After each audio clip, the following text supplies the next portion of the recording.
Дилбар эже кандай экен элечек оронгон? Эмнеси сонун экен? Эмнеси өзгөчө экен? Эмнеси өзгөчө экен? Эмнеси өзгөчө экен, эмнеси жакшы экен? Өзгөчө. Мен бир жакшынакай болуп, биринчи жагы башымыз эң негизгisi статусный болуп, өзүмдү аябай жакшы. Бөлөкчө сезип калдыңызбы? Ооба, бөлөкчө сездим. Ошо бөлөкчө сезимиңизди айтып бериңизчи.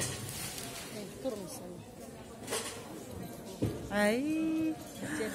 Караңызчы кандай? Датка эмне эле болуп калдыңыз? Ошо бөлөкчө сезимиңизди айтып берсеңиз. Өзүм ушундай бир жакшы нукура кыргыз экендигин көрүп Шатырады го.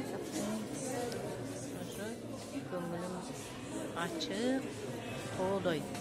Кыргызымдын тоолорунда эме кылып жүргөндөй сезип атам, жайлоодо. Ошо Сизге аябай сонун жарашты. Сөз жок. мына сулуу кызга Айсележи Калканова алтын кызыма рахмат чоң, өмүрү узун болсун, өрүшү жайык, балдарын үзүрүн көрсүн. Мына дүйнөдөгү кыргыздын баарысына ошо кыргыздын элечеги эме бар экендигин, энелердин нарттуу экендигин билдирип, тарыхын айтып, канча нерселерди бизге айтты ушул кыз. Рахмат.